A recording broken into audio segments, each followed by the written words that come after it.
ဖျားတဲ့သူထူးဆန်းတဲ့နမိတ်လက္ခဏာတွေကိုခန်းစားရဖို့စဉ်းနေဖြစ်ပြီလားခုချိန်မှာဖျက်ရှင်နှုတ်ကပတ်တော်ကိုကောင်းမွန်စွာနားလည်သဘောပေါက်ပြီးထိုနှုတ်ကပတ်တော်နဲ့နေ့ရက်တိုင်းမှာအသက်ရှင်ဖို့အချိန်ဖြစ်တယ်နော်ဒါကြောင့် IMC ဘန်ကောက်တင်တော်မှာညူလက်တင်တန်းကျောင်းကိုထိုင်းနိုင်ငံဘန်ကောက်မှာစတင်လိုက်ပါတယ်ကျမတို့နယူးလိုက်တင်တန်းမှာသင်ကြားပေးမယ့်သင်ခန်းစာများကတော့ကယ်တင်ခြင်းနဲ့ဆိုင်တဲ့သင်ခန်းစာမျိုးဆက်ကျင်စာနဲ့နတ်ဆိုမှလွတ်မြောက်ခြင်းသင်ခန်းစာတရှင်တော်ဝင်တော်ဤပဲဒီဖန်ချီးမွမ်းကိုးကွယ်ခြင်းနဲ့သူ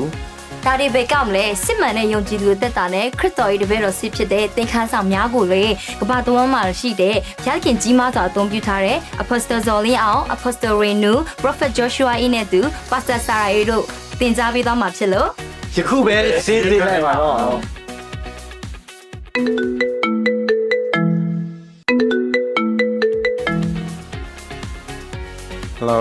ယ်လို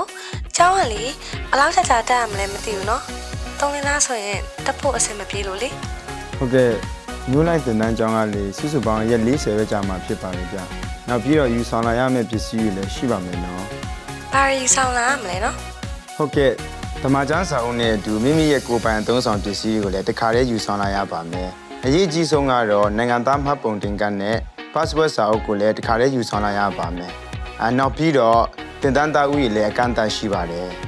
ကျွန်တော်တက်တော့တပည့်တော်ဖြစ်ချင်းဆိုတာကသင်ခန်းစာတက်ပဲမဟုတ်ပါဘူးကျွန်တော်ဘဝတစ်ခုလုံးရဲ့ပြောင်းလဲမှုကြီးဖြစ်ပါတယ်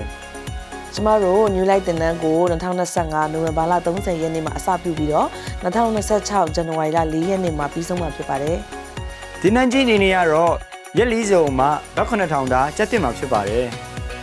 နောက်ဆုံးသောကာလရဲ့အသစ်သောဖွင့်ပြချက်ဗိတ်သိက်ချင်းနေတဲ့သူတင်းရဲ့အသက်တာမိသားစုနဲ့အနာဂတ်တစ်ခုလုံးကိုအပြောင်းလဲဖြစ်စေမဲ့တင်တန်းဖြစ်တာကြောင့်မလို့ယခုပဲစည်ရင်းသွင်းပြီးတော့မှတက်ရောက်ဖွင့်အတွက်ယုံကြည်သူမိသားစုရဲ့အရောက်ချင်းတိုင်းကိုဖိတ်ခေါ်လိုက်ပါတယ်